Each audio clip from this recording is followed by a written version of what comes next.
Hello students, welcome to the Indus Ranger. So last class में हमने ether के preparation के बारे में पढ़ा। ईथर के प्रिपरेशन सबसे पहले रिएक्शन हमने क्या पढ़ा कि वो टेम्परेचर डिपेंडेंट होता है, ठीक है। इसके बाद हमने क्या पढ़ा कि उसकी कुछ स्पेसिफिक कंडीशंस होती हैं, जिसमें जैसे कि विलियमसन ईथर सिंथेसिस, उसका पहला हमने प्रिपरेशन पढ़ा।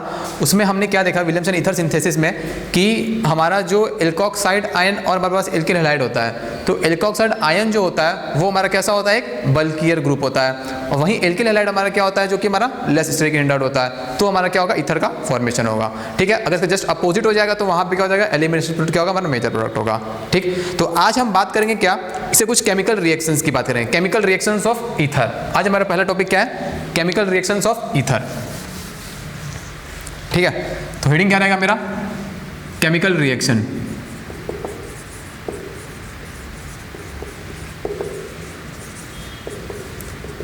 ईथर, तो देखो दो चीजें यहाँ पे मेंशन करनी होगी। देखो यहाँ पे ईथर है मेरे पास जो कि हमारा ROR होता है, ठीक है, ROR होता है। तो एक चीज यहाँ पे ध्यान देना कि या तो ये हमारा क्या हो सकता है, सिमेट्रिकल होगा, ठीक है, या फिर मेरा क्या होगा, ये अनसिमेट्रिकल होगा,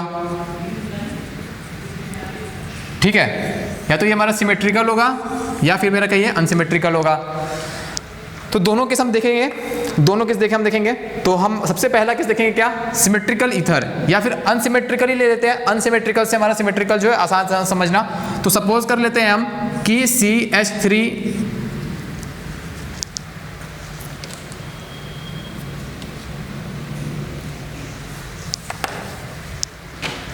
सपोज कर लेते हैं CH3O CH2 और CH3, ये है। इसका रिएक्शन हम यदि HX से करा दें, हाइड्रोजन हैलाइड से करा दें, तो हमारा प्रोडक्ट क्या बनेगा, ठीक है। हम पहले देखेंगे प्रोडक्ट हमारा क्या बनेगा। सबसे पहला स्टेप क्या होगा, सबसे पहला स्टेप मेरा यहाँ पर क्या होगा, सबसे पहला स्टेप देखो सबको भी पता है कि देखो ईथर के पास ये ऑक्सीजन है, लोन पेयर है, इसके पास हाइड्रोजन हैलाइड है, सोर्स ऑफ क्या है मेरे पास H+ है, तो ये लोन पेयर में डोनेट करेगा इस हाइड्रोजन को, ठीक। तो हमारा सबसे पहले स्टेप में स्टेप 1 ही मेरा यही है कि ये जो ऑक्सीजन का लोन पेयर इस हाइड्रोजन पे क्या होगा, अपना इलेक्ट्रॉन डोनेट करेगा और ऑक्सीजन जो है पॉजिटिवली चार्ज स्पीसीज बन जाएगा, CH3O CH2 CH3, ठीक है। इसमें पहला हेडिंग डाल देंगे हम यहाँ पर क्या, क्लीवेज ऑफ CO बॉन्ड है, क्लीवेज ऑफ CO बॉन्ड, ठीक है। यहाँ पर हम CO बॉन्ड को क्लीव करेंगे। जो ईथर में जो हमारा ये वाला बॉन्ड है ना, इस बॉन्ड क्लीव के बारे में पहला रिएक्शन है हमारा, क्लीवेज ऑफ CO बॉन्ड इसका हेडिंग। उसी में पहला रिएक्शन हमारा क्या है, CH3O CH2 CH3 है, CH2 CH3 है, ये हमारा OH पॉजिटिव हो जाएगा, ठीक है।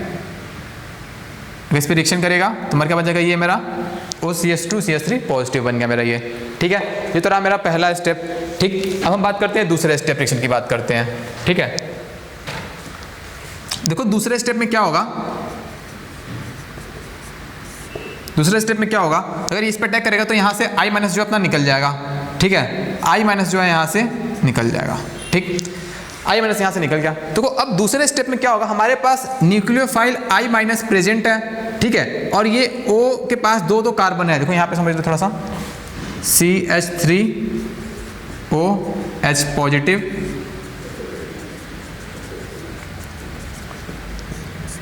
मेरे पास I- है। अब I- के पास दो ऑप्शन है, या तो वो इधर अटैक करे या फिर वो इस कार्बन पर अटैक करे, एक A ऑप्शन और एक मेरे पास B ऑप्शन, ठीक है। ये रिएक्शन जो होके जाता है SN2 पाथवे से जाएगा, SN2 पाथवे से जाएगा। अगर SN2 पाथवे से जाएगा तो अगर SN2 पाथवे से जाएगा तो पता है कि SN2 पाथवे में प्राइमरी रेडिकल का रेट फास्टर होता है इन कंपैरिजन टू सेकेंडरी, ठीक है। या फिर बैक साइड अटैक होगा तो जितना लेस स्टेरिक क्राउडिंग होगा रेट उसका उतना फास्टर होगा। तो देखो इस O के बगल में इधर केवल CH3 है और इस C के पास कोई भी बल्कियर ग्रुप या स्टेरिक क्राउडिंग का कोई इफेक्ट नहीं है। लेकिन हम B में बात करें, इसके ऊपर अटैक करेगा तो इसको यहाँ पे CH3 मिलेगा, मतलब एक क्राउडिंग हिंड्रेंस मिल गया। अगर हिंड्रेंस मिल जाएगा तो ये क्या होगा, इसका रेट स्लोअर हो जाएगा। तो I- जो है वो A से हो जाएगा, प्रेफरेबल करेगा, A से पर अटैक करना प्रेफरेबल करेगा। तो ये I- जो है इस कार्बन पर अटैक करेगा, जो स्टेप 2 का प्रोडक्ट है वो मेरा क्या बन जाएगा, CH3 I plus CH3 CH2 क्या बन गई है? OH। ठीक है, हमारा क्या बन गई है? Alkyl halide. मतलब जब भी अगर ईथर का रिएक्शन हम हाइड्रोजन हैलाइड से कराएंगे तो हमें क्या मिलेगा? एल्किल हैलाइड मिलेगा। अभी रिएक्शन यहाँ पर खत्म नहीं हुआ है, रिएक्शन अभी यहाँ पर खत्म नहीं हुआ है। हमारे पास HX प्रेजेंट है, हमारे पास मीडियम में HX प्रेजेंट है, और हमारे पास इधर क्या बना हुआ है? ये हमारा एल्कोहल बना हुआ है। ठीक है, ये मेरा क्या बना हुआ है? एल्कोहल। ये एल्कोहल के पास HX से फिर से दोबारा रिएक्शन करेगा और हमारा क्या बनाएगा? ये एल्कोहल HX से फिर से रिएक्शन करके हमारा क्या बनाता है? Alkyl halide. एल्कोहल में हमने ये रिएक्शन पढ़ रखी है, एल्कोहल में हमने रिएक्शन पढ़ रखी, सबको पता होगा भाई। ROH है, ये हमारा HX है। यहाँ भी एकदम सेम वही केस होगा, H आएगा, यहाँ से X निकल जाएगा, क्या बन जाएगा? ROH positive. ठीक है, प्लस XI माइनस या X माइनस मान लो, ये क्या होगा मेरा? X माइनस बन गया। ये अल्कोहल वाली रिएक्शन फिर से चल रही है यहाँ पर, क्योंकि हमारे पास मीडियम में अल्कोहल बन गया और हमारे पास अल्कोहल भी प्रेजेंट है और हाइड्रोजन हैलाइड भी प्रेजेंट है। तो अल्कोहल और हाइड्रोजन हैलाइड मिलकर हमारा क्या बना देगा? फिर से हमारा एक और एल्किल हैलाइड बना देगा। ठीक है, तो ये I माइनस जो है फिर से यहाँ पे अटैक करेगा, यहाँ पे वाटर लीव कर जाएगा, क्या बन जाएगा मेरा? RX plus water. ठीक है, तो देखो यहाँ पे क्या बना? एक हमारा एल्किल हैलाइड यानी कि मिथाइल आयोडाइड बन गया, मिथाइल आयोडाइड। अब इसका रिएक्शन हम फिर से HX से करा देंगे। तो अगर इसका हम रिएक्शन HX से करा देंगे तो एक शॉर्टकट मेथड से करते हैं, ये H और X यहाँ से निकल जाएगा, तो जो प्रोडक्ट बनेगा हमारा क्या बन जाएगा? CH3 CH2 HX था ना भाई?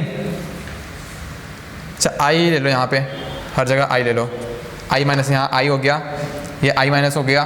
ठीक है, यहाँ भी तुम HI ही ले लो, तुम्हारा क्या बन जाए? CH3 CH2 I बन गया। तो ये जो प्रोडक्ट बन गया मेरा क्या बन गया? Ethyl iodide, ethyl iodide plus water जो है तुम्हारा निकल जाएगा। ठीक है, तो अगर हमारा अनसिमेट्रिकल ईथर है, अनसिमेट्रिकल ईथर हाइड्रोजन आयोडाइड के प्रेजेंस में दो मॉलिक्यूल्स ऑफ एल्किल हैलाइड बनाएगा। एक पहला ये हमारा यहाँ बन जाएगा और दूसरा जो बनेगा वो मेरा एल्कोहल से बनेगा। ठीक है, तो ether in the presence of hydrogen halide दो मॉलिक्यूल्स ऑफ हमारा क्या बनाएगा? एल्किल हैलाइड बनाएगा। और हमारे क्या दोनों वो क्या, अगर वो अनसिमेट्रिकल एल्कीन है, अगर ROR डैश है, HX से रिएक्शन कराते हैं तो प्रोडक्ट बनेगा वो हमारा क्या बन जाएगा? RX plus R dash X plus water बन जाएगा। ठीक है, लेकिन अगर मेरे पास सिमेट्रिकल ईथर है, ROR है, इसका रिएक्शन मैं HX से करा दूंगा तो जो मेरे को प्रोडक्ट मिलेगा वो 2RX प्लस वाटर मिल जाएगा। तो हमारा क्या बन जाएगा? दो सिमेट्रिकल एल्किल हैलाइड बन जाएगा हमारा। ठीक है, तो पहला रिएक्शन हमने क्या पढ़ा? Cleavage of carbon oxygen bond. देखो यहाँ पर अगर ये आयोडीन जो है, ये कार्बन ऑक्सीजन क्यों बोला मैंने यहाँ पर? ये आयोडीन इसका अटैक करता है तो ये वाला बॉन्ड जो है ऐसे टूट रहा है, ये वाला बॉन्ड क्या हो रहा है? ब्रेक हो रहा है। यहाँ पर मेरा बॉन्ड क्या हो रहा है? ब्रेक हो रहा है। इसलिए क्या बोलते हैं? Cleavage of carbon oxygen bond. ठीक है, तो cleavage of carbon oxygen bond में हमने सबसे पहला अनसिमेट्रिकल एल्कीन का रिएक्शन विद हाइड्रोजन आयोडाइड से मैंने किसी भी हाइड्रोजन हैलाइड से मैंने रिएक्शन देखा जिसमें कि हमारा क्या प्रोडक्ट क्या बनता है? एल्किल हैलाइड बनता है और वाटर क्या होता है? हमारा रिलीज हो जाता है। ठीक है, अब इसके बाद हमें और दो इसमें कुछ रिएक्शंस और देखनी है। देखो एक चीज़ तो यहाँ पे ध्यान देना कि अब देखो यहाँ तो हमने पढ़ लिया कि ये बनता ये है। ठीक है, अब इस ऑक्सीजन के, अच्छा देखो यहाँ देखो बताते हैं, इसके आगे देखते हैं अब हम cleavage of carbon oxygen bond में ही।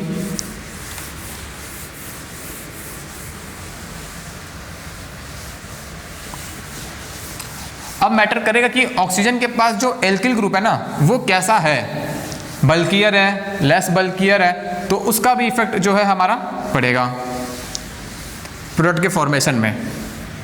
ठीक है, देखो अगर मेरे पास ROR है, ठीक है, ये दोनों ही अगर हमारे प्राइमरी हो या सेकेंडरी हो तो SN2 पाथवे से जाएगा।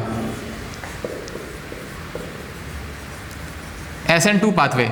SN2 पाथवे में हमारा इंटरमीडिएट का फॉर्मेशन होता है? नहीं। ट्रांजिशन स्टेट बनता है? हाँ। तो SN2 पाथवे में हमारा कोई इंटरमीडिएट नहीं बनेगा, मतलब नो कार्बोकैटायन का फॉर्मेशन, ठीक। लेकिन अगर इनमें से कोई भी एक टर्शरी कार्बोकैटायन हो गया, any one of them tertiary हो गया, या तो ये कोई भी टर्शरी हो गया, तब जो है यहाँ पर फॉर्मेशन ऑफ कार्बोकैटायन होता है, फॉर्मेशन ऑफ कार्बोकैटायन, ठीक है। तब ये हमारा कैसे जाएगा? SN1 पाथवे से जाएगा, ठीक है। इस एग्जांपल देख लेते हैं इसका। देखो अगर हमारे पास जो है CH3 O CH3, इसका रिएक्शन अगर हम हाइड्रोजन आयोडाइड से कराते हैं, ठीक है, इसका रिएक्शन अगर हम हाइड्रोजन आयोडाइड से कराते हैं तो यहाँ पे देखो होगा क्या। यहाँ भी सेम केस, पहला क्या होगा, ऑक्सीजन जो है इस हाइड्रोजन को अब इलेक्ट्रॉन डोनेट करेगा, यहाँ से I जो है वहाँ निकल जाएगा, ठीक है। तो देखो यहाँ पे क्या होगा, CH3 क्या O CH3, यहाँ पे H, यहाँ पे पॉजिटिव। सेम केस होगा, प्रोटोनेशन ऑफ ऑक्सीजन, वहाँ भी पहला था प्रोटोनेशन ऑक्सीजन, यहाँ भी क्या होगा, प्रोटोनेशन ऑफ ऑक्सीजन, ठीक है। अब देखो यहाँ पर होगा क्या कि उस केस में क्या होता था कि अगर हमारा प्राइमरी या सेकेंडरी होता था तो ये SN2 बैक से अटैक करता था, SN2 बैक से अटैक करता था। बट यहाँ पे क्या है कि अगर हमारे पास टर्सरी कार्बोकैटायन प्रेजेंट, देखो टर्सरी हमारे पास अगर कार्बन प्रेजेंट है, ये कार्बन हमारा टर्सरी है, टर्सरी कार्बन प्रेजेंट है, तो वो कार्बोकैटायन की स्टेबिलिटी बहुत ज़्यादा है, ठीक है। तो यहाँ पर सिंपल सा जो है ये वाला बॉन्ड जो है टूट के क्या बना देगा, अपना कार्बोकैटायन का फॉर्मेशन कर देगा। ये स्टेप 2 का रिएक्शन है, ठीक है। इसी में कंटिन्यू कर दे रहे हैं,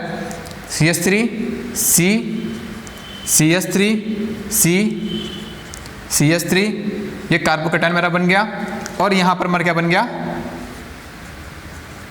CH3OH, ठीक है। तो याद रखना, अगर कोई भी एक एल्किल ग्रुप अगर मेरा टर्सरी कार्बोकैटायन हो गया तो वो SN1 पाथवे को फॉलो करेगा, उसमें कार्बोकैटायन का जो है मेरा ये फॉर्मेशन होगा, ये कार्बोकैटायन का मेरा फॉर्मेशन होगा, ठीक है। और यहाँ से जो है CH3OH मेरा यहाँ से निकल जाएगा, CH3OH मेरा वहाँ पे निकल जाएगा।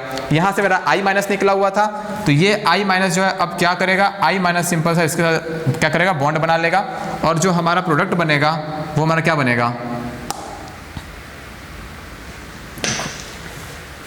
और जो प्रोडक्ट बनेगा मेरा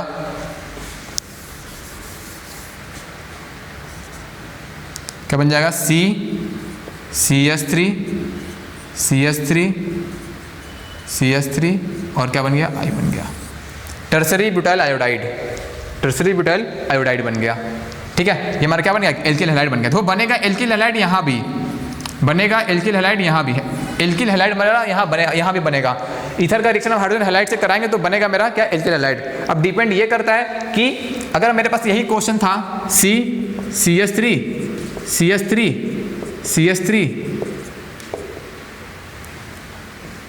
OCH3, अगर इसका रिएक्शन आयोडाइड से कराते हैं तो अगर हमें प्रोडक्ट ये दिया होता CH3 जिसने ये सोच के लगाया कि यहाँ से अटैक होगा और जो हमारा प्रोडक्ट बनेगा वो हमारा क्या बन जाएगा, बैक साइड अटैक करेगा, CH3I बन जाएगा, यहाँ क्या I प्लस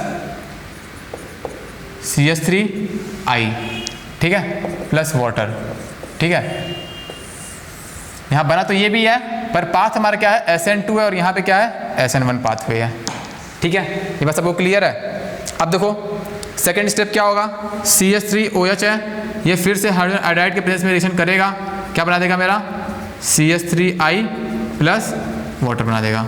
तो बनेगा दोनों प्रोडक्ट यहाँ भी सेम, बट यहाँ पर क्या बनेगा, कार्बोकैटायन का क्या होगा, फॉर्मेशन होगा, कार्बोकैटायन का यहाँ पर क्या हो जाएगा, फॉर्मेशन हो जाएगा, ठीक। जब कार्बोकैटायन का फॉर्मेशन होगा तो यहाँ पे CH3 CH2 स्टेप 1 में जो है हमारा क्या बनेगा, CH3ID बनेगा। अगर हम स्टेप 1 की बात करते हैं, यहाँ पर इस रिएक्शन में अगर हम स्टेप 1 की बात करते हैं, सिर्फ और सिर्फ स्टेप 1 की अगर हम बात करते हैं, पहले स्टेप में बात करते हैं, तो पहले स्टेप में तो वहाँ पे हमारा क्या बनना चाहिए था, CH3OH प्लस CH3I, पहले स्टेप में ये बनना चाहिए था, लेकिन बनेगा क्या हमारा, कार्बोकैटायन, और क्या बनेगा, मिथेनॉल बनेगा, ना कि क्या हमारा बनेगा, मिथाइल आयोडाइड। ठीक है, तो ये चीज़ हमेशा याद रखना एक बार भी कि अगर तुम्हें सिर्फ और सिर्फ क्या बोलते हैं, अगर सिर्फ रिएक्शन का प्रोडक्ट पूछे तो याद रखना है प्राइमरी सेकेंडरी है तो SN2 पाथवे जाएगा। अगर हमारा एक भी कार्बन, एक भी R और इस R और R' में अगर कोई भी हमारा एक टर्सरी कार्बन हो जाएगा तो वो क्या, वहाँ कार्बोकैटायन क्या हो जाएगा, फॉर्मेशन हो जाएगा। ठीक है, तो ये ईथर का कुछ रिएक्शंस थे, केमिकल रिएक्शंस इसमें, और हमें यहाँ तक पूरी केमिकल ईथर की केमिकल रिएक्शंस खत्म हो गई, इसमें अब और कुछ ज़्यादा नहीं है। अब हम इस चैप्टर का लास्ट टॉपिक पढ़ेंगे, वो क्या है, एनिसोल। एनिसोल के बारे में कल हमने पढ़ाया था। ईथर का रिएक्शन हमारा यहाँ तक खत्म होता है। ठीक है, अब हम लास्ट इस चैप्टर का लास्ट टॉपिक है एनिसोल का रिएक्शन। ठीक है, एनिसोल एकदम सेम एज इट इज़ जो है अभी तक हम पीछे पढ़ते आए हैं। जैसे फिनॉल पढ़े हैं, ठीक है, फिनॉल से हमने बनाया था एनिसोल। कैसे बनाया था, बेस डाला था, फिनॉक्साइड आयन बन गया था, मिथाइल आयोडाइड डाला, हमारा क्या बन गया, एनिसोल बन गया। ठीक है,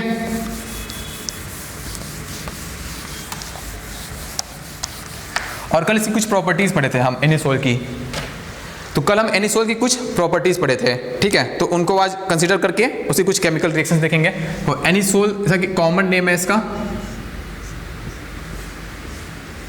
OCH3। फिर से पॉइंट रिपीट कर देते हैं कल वाला। ये एनिसोल है, ये हमारा क्या है, अगर बेंजीन रिंग इस पर अटैच है, ठीक है, और तो ये अपना इलेक्ट्रॉन क्या करेगा, रिंग पे इलेक्ट्रॉन डेंसिटी इनको इंक्रीज करेगा, electron density increases eight benzene ring. ठीक है, दूसरा ऑर्थोपैराडाइटिंग ग्रुप है, ऑर्थोपैराडाइटिंग ग्रुप। ठीक है, इसका नेचर कैसा होता है तुम्हारा, -I + M पर रेजोनेंस और इंडक्टिव में कौन जीतता है, मेसोमेरिक, ये मेरा डोमिनेटिंग इफेक्ट है। ठीक है, तो ऑर्थोपैराडाइटिंग ग्रुप है। तो जैसे ही हमने पढ़ा था सिंपल सा एल्कोहल में कि हमारा alkylation, acylation, alkylation, Friedel Crafts, alkylation, nitration, sulphonation, ठीक है, वैसे ही सेम रिएक्शंस जो है हमारा ये भी शो करेगा। ठीक है, वैसे ही सेम रिएक्शन हमारा ये भी शो करेगा। ठीक,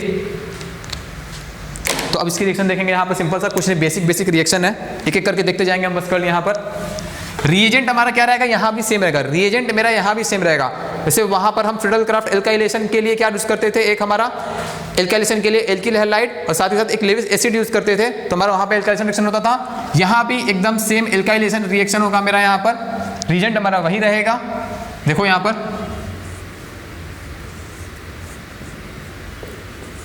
OCH3, रिएजेंट हम क्या ले लें, अगर हम RX ले लेते हैं, ठीक है, और AlX3 ले लें, एक लेविस एसिड ले लें, तो ये क्या जनरेट करेगा, R प्लस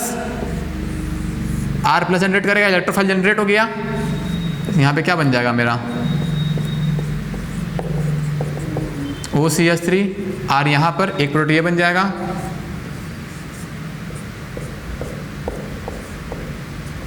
OCH3, एक R यहाँ पर आ जाएगा। ठीक है, सिंपल सा अगर एसाइलेशन ले लें हम यहाँ पर RC डबल बॉन्ड OCl, ठीक है, लेविस एसिड ले लें AlX3, ठीक है, तो क्या बन जाएगा, RC double bond O positive, ये मेरा इलेक्ट्रोफाइल बन जाएगा। ठीक है, ये इलेक्ट्रोफाइल बन गया, तो ये भी सिंपल सा कहाँ पे जाएगा, ऑर्थो पे जाएगा और पैरा पे जाएगा, OCH3। ठीक, क्या बन जाएगा मेरा यहाँ पर, C double bond O R plus एक प्रोडक्ट और बन जाएगा मेरा, ये मेरा ऑर्थो है, ये मेरा पैरा है, OCH3, ये मेरा R, ये मेरा ऑर्थो बन गया और ये मेरा क्या बन गया, पैरा। ठीक है, यहाँ तक। नाइट्रोजन के लिए क्या यूज़ करेंगे, कंसंट्रेटेड HNO3, कंसंट्रेटेड H2SO4। ठीक, तो नाइट्रोजन के भी हमारा सिंपल सा कुछ नहीं है, यहीं भी सिंपल बन जाएगा, कुछ नहीं है इसमें अलग, OCH3। ठीक, ये मेरा NO2 प्लस OCH3 NO2। बस NO2 हमें जोड़ देना है। बस हमें पता क्या होना चाहिए, देखो इसमें ये रिएक्शन बहुत ही आसान है, इसमें हमें कुछ भी नहीं करना होता, जहाँ जहाँ माइनर ट्विकिंग रहेगा वहाँ बता दिया जाएगा कि वहाँ कुछ क्या डिफरेंस हो रहा है, ठीक है। लेकिन ये हमारा अगर रिएजेंट गिवन है तो सिंपल हमें पता है कि हमारे यहाँ पे क्या आएगा, NO2 जो है हमारा इलेक्ट्रोफाइल हो जाएगा। ये इलेक्ट्रोफाइल जो हमारा सिंपल सा ऑर्थो पे जाएगा या फिर पैरा पे जाएगा, डिपेंड करेगा कि ये हमारा सब्स्टिट्यूएंट है, ये हमारा ऑर्थो पैरा है कि मेटा, ये हमारा ऑर्थो पैरा होता है, ठीक है। ये रहा मेरा क्या यहाँ पर NaCOH की कुछ रिएक्शंस हो गई, ठीक है। अब इसमें कुछ एक और कुछ रह गया, तो वो है तुम्हारा थोड़ा सा फिजिकल प्रॉपर्टीज और केमिकल प्रॉपर्टीज देख लेते हैं। केमिकल प्रॉपर्टीज तो देख ही लिए, फिजिकल प्रॉपर्टीज के बारे में थोड़ा सा देख लेते हैं। फिजिकल प्रॉपर्टीज की भी कुछ इसमें कुछ है नहीं ज़्यादा। जैसे सपोज करो कि हमारा ईथर है, ईथर और एल्कोहल की अगर हम बॉइलिंग पॉइंट की अगर हम बात करते हैं या फिर मेल्टिंग पॉइंट की बात करते हैं, तो हमें पता है कि देखो ईथर और एल्कोहल की अगर हम मेल्टिंग पॉइंट और बॉइलिंग पॉइंट की बात करते हैं तो हमें पता है कि देखो एल्कोहल के पास OH फंक्शनल ग्रुप होता है, OH फंक्शनल ग्रुप होता है, ये जिसमें डेल्टा नेगेटिव और डेल्टा पॉजिटिव, ये हाइड्रोजन क्या होता है एसिडिक, ठीक है। तो हमारा जो है ये क्या शो करेगा, हाइड्रोजन बॉन्डिंग शो कर देता है। जैसे हमारे पास ROH लास्ट में बताइए थे HOR, इनके बीच में क्या हो जाएगा, हाइड्रोजन बॉन्डिंग हो जाएगा, ये हाइड्रोजन बॉन्डिंग उसको स्टेबलाइज कर देता है, इस वजह से इनका बॉइलिंग पॉइंट हमारा क्या होता है, ज़्यादा हो जाता है, ठीक है। बट अगर हम इसमें बात करें ROR की बात करें, ROR की बात करें, तो इसमें मेरा कोई हाइड्रोजन बॉन्डिंग बनने की कोई चांस ही नहीं है, ठीक है। हाइड्रोजन बॉन्डिंग बनने का बहुत कम चांस है। इस वजह से जो है हम इसका बॉइलिंग पॉइंट जो होता है, बॉइलिंग पॉइंट जो होता है वो हमारा एल्कोहल से क्या होता है, ज़्यादा होता है इन कंपेरिजन टू ईथर। यही रीज़न है, क्योंकि इसमें क्या होता है, नो हाइड्रोजन बॉन्डिंग, बहुत ही कम हाइड्रोजन बॉन्डिंग होता है। इसमें हाइड्रोजन बॉन्डिंग बहुत वीक होता है, फिर नहीं भी होता है। अगर इसको पोलर सॉल्वेंट डालेंगे तो ही हमारा क्या हो सकता है, इसका हाइड्रोजन बॉन्डिंग होगा, ठीक है। और इसको हम क्या बोलते हैं, नॉन पोलर सॉल्वेंट बोलते हैं। एक हमारा क्या है, इसको क्या बोलते हैं, नॉन पोलर सॉल्वेंट। ईथर जो है वो मेरा कैसा होता है, नॉन पोलर सॉल्वेंट होता है, ठीक है। ये से कुछ फिजिकल प्रॉपर्टीज़ हैं। इसमें कुछ और देख लेते हैं अगर कुछ है तो। ये रहा हमारा फिजिकल प्रॉपर्टीज ईथर का, ठीक है। केमिकल रिएक्शन इसके हम सारे पढ़ लिए हैं। केमिकल रिएक्शंस में हमने प्रिपरेशन सबसे पहले पढ़ा, प्रिपरेशन में सबसे मोस्ट इंपॉर्टेंट क्या था, विलियमसन ईथर सिंथेसिस, ठीक है। और एक नॉर्मल हमारा रिएक्शन था हमारा इथेनॉल के प्रेजेंस में लेट लो टेम्परेचर पे। दो प्रिपरेशन हो गए हमारे ईथर की। केमिकल रिएक्शन की बात करेंगे तो केमिकल रिएक्शंस में हमें बस ये याद रखना है, केमिकल रिएक्शन में भी हाइड्रोजन हैलाइड पढ़ना है हमें। ईथर का रिएक्शन अगर हाइड्रोजन हैलाइड से रिएक्शन कराएंगे तो हमारा एल्किल हैलाइड का फॉर्मेशन होगा। हमें बात बस ये याद रखनी है कि जो दो हमारे एल्किल ग्रुप हैं, वो हमारे प्राइमरी सेकेंडरी हैं या फिर टर्सरी हैं। अगर प्राइमरी सेकेंडरी होंगे तो हमारा किस फोर्स में जाएगा, SN2 पाथवे से जाएगा, बैक साइड अटैक होगा। अगर एक भी एल्किल ग्रुप मेरा टर्सरी एल्किल हैलाइड हो गया तो हमारा उसमें कार्बोकैटायन का फॉर्मेशन हो जाएगा, SN1 पाथ से होकर के जाएगा, ठीक है। इसके बाद हमने क्या पढ़ा, केमिकल प्रॉपर्टीज पढ़ा। केमिकल प्रॉपर्टीज, अच्छा एक चीज़ और याद रखना केमिकल फिजिकल प्रॉपर्टीज में कि अगर इसका हम क्या करें, मॉलिक्यूलर वेट बढ़ाएंगे तो इसका बॉइलिंग पॉइंट क्या हो जाएगा, बढ़ता जाएगा। बॉइलिंग पॉइंट क्या हो जाएगा, बढ़ता जाएगा, ठीक है।